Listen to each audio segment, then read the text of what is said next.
जय श्री कृष्णा। आइए सुनते हैं ज्येष्ठ मास में सुनी जाने वाली 5वें दिन की कथा। पद्म पुराण के अनुसार ऋषियों ने उग्रश्रवा से कहा कि सबसे पहले तो यह बताइए कि भीष्म और पुरुषत्य दोनों का सम्मेलन कैसे हुआ और इन दोनों ने कहाँ पर यह ज्ञान चर्चा की। तब सूत ने उन्हें बताया कि भीष्म गंगा द्वार पर रहा करते थे और एक बार वहां घूमते घूमते पुरुषत्य पहुँचे तो उन्होंने भीष्म से कहा कि वे ब्रह्मा की आज्ञा से उनके पास आए हैं। यह सुनकर भीष्म ने उन्हें प्रणाम किया और कहा कि वे उन्हें ब्रह्मा द्वारा रचित सृष्टि रचना के विषय में विस्तार से बताएं।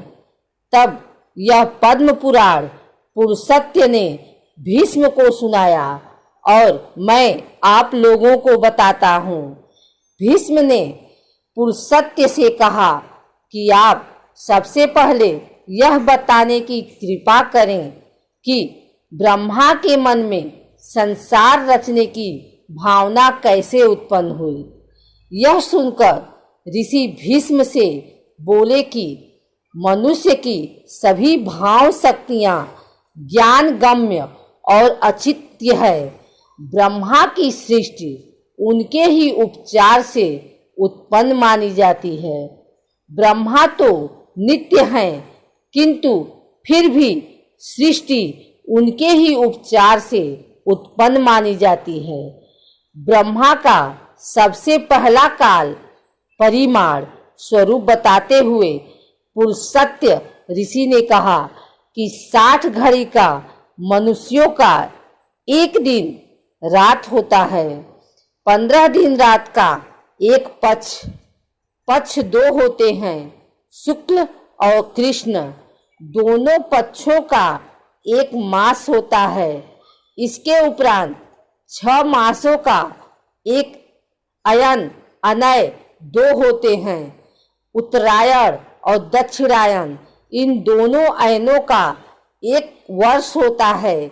मनुष्यों का एक वर्ष, देवताओं का एक दिन और एक रात होता है। और इस तरह 1 सहस्त्र वर्ष के सतयुग, त्रेता, द्वापर और कलयुग आदि 4 युग होते हैं। इन 4 युगों की एक चौकड़ी के परिणाम में ब्रह्मा का एक दिन होता है। ब्रह्मा के एक दिन में 14 मनु होते हैं। जितने परिमाण के दिन होते हैं उतने ही परिमाण की रात्रि।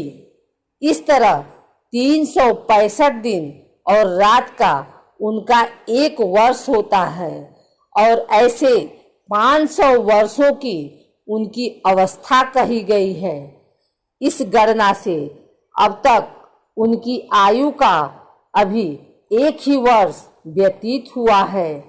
ऋषि से भीष्म ने पूछा कि आप यह बताने का कष्ट करें कि सृष्टि की उत्पत्ति कैसे हुई। इस पर पुरुषत्य जी ने कहा कि बहुत पहले कल्प के अंत में लोक को शून्य और पृथ्वी को जल में डूबी हुई देखकर ब्रह्मा ने विष्णु का स्मरण किया। विष्णु वाराह का रूप धारण करके जल में डूबी हुई पृथ्वी के पास गए और जब पृथ्वी ने भगवान को अपने पास आते हुए देखा तो उनकी उपासना की और अपने उद्धार की प्रार्थना भी की। उन्होंने कहा, आपने इससे पहले भी मेरा उद्धार किया है और आज फिर आप मेरा उद्धार कीजिए। यह सुनकर भगवान वराह ने भयंकर गर्जन किया और पृथ्वी पर अनेक द्वीप तथा पहाड़ों की रचना कर दी। इसके बाद उन्होंने ब्रह्मा से प्रकृत, वैकृत और नवविध सृष्टि की रचना करने के लिए कहा। यह सुनकर भीष्म ने इस वर्णन को विस्तार से जानने की इच्छा प्रकट की। तब पुलस्त्य ने कहा कि ब्रह्मा के मुख से सत्वगुण वक्ष और जंघाओं से रजोगुण और पैरों से केवल तमोगुण से युक्त प्रजा सृष्टि की उत्पत्ति हुई। यही प्रजा ब्राह्मण, क्षत्रिय, वैश्य और शूद्र कहलाई। इसके बाद यज्ञ की उत्पत्ति और निष्पत्ति के लिए उन्होंने मनुष्य को 4 वर्गों में विभाजित कर दिया। यज्ञों से देवता लोग प्रसन्न और तृप्त होते हैं और मनुष्य भी इसी जीवन में स्वर्ग और मोक्ष की प्राप्ति करते हैं। यज्ञ में सिद्धि देने के लिए वर्ण व्यवस्था बनाई गई।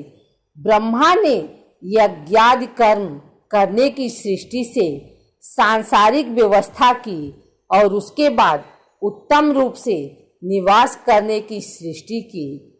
फिर उन्होंने ब्राह्मण, क्षत्रिय, वैश्य, शूद्र के लिए प्रजापति के, इंद्र के, मरुत के और गंधर्व के लोक बनाए और उन्होंने अनेक प्रकार के अंधकार और दुखों को तथा अनेक नरकों को बनाया, जिससे दुष्ट व्यक्ति को दंड दिया जा सके। इसके बाद ब्रह्मा ने अपने ही समान 9 भृगु, पुलस्त्य, पुलह, ऋतु, अंगिरा, मरीचि, दक्ष, अत्रि और वशिष्ठ मानव पुत्रों की रचना की। पुराणों में इन 9 ब्रह्मा पुत्रों को ब्रह्म आत्मा व जायते पुत्र ही कहा गया है। ब्रह्मा ने सर्वप्रथम जिन 4 सनक, सनंदन, सनातन और सनत कुमार पुत्रों का सृजन किया, लोक में आसक्त नहीं हुए और उन्होंने सृष्टि रचना के कार्य में कोई रुचि नहीं ली। इन वीतराग महात्माओं के इस निरपेक्ष व्यवहार पर ब्रह्मा के मुख से त्रिलोकी को दग्ध करने वाला महान क्रोध उत्पन्न हुआ। ब्रह्मा के उस क्रोध से एक प्रचंड ज्योति ने जन्म लिया। उस समय क्रोध से जलते ब्रह्मा के मस्तक से अर्धनारीश्वर रुद्र उत्पन्न हुआ। ब्रह्मा ने उस अर्धनारीश्वर रुद्र को स्त्री और पुरुष 2 भागों में विभक्त कर दिया। प्रजापत्य कल्प में भगवान ब्रह्मा ने रुद्र रूप को ही स्वयंभू मनु और स्त्री रूप में सतरूपा को प्रकट किया और फिर उसके बाद प्रियव्रत, उत्तानपाद, प्रसूति और आकुति नाम की संतानों को जन्म दिया। फिर आकुति का विवाह रुचि से और प्रसूति का विवाह दक्ष से किया गया। दक्ष ने प्रसूति से 24 कन्याओं को जन्म दिया।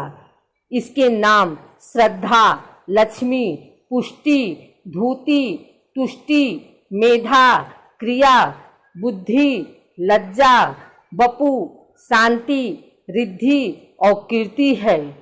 13 का विवाह धर्म से किया और फिर भृगु से ख्याति का, भव से सती का, मरीचि से संभूति का, अंगिरा से स्मृति का, पुलस्त्य से प्रीति का, पुलह से क्षमा का, कृति से सन्नति का, अत्रि से अनसुईया का, वशिष्ठ से ऊर्जा का, वह से स्वाहा का तथा पितरों से स्वधा का विवाह किया।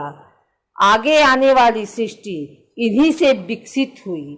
अंततो गत्वा श्री सूत जी ने कहा कि जो भी ज्येष्ठ के पावन मास में अपना मन भक्ति एवं दान पुण्य में लगाता है, उसे स्वयं वैकुंठ लोक की प्राप्ति होती है।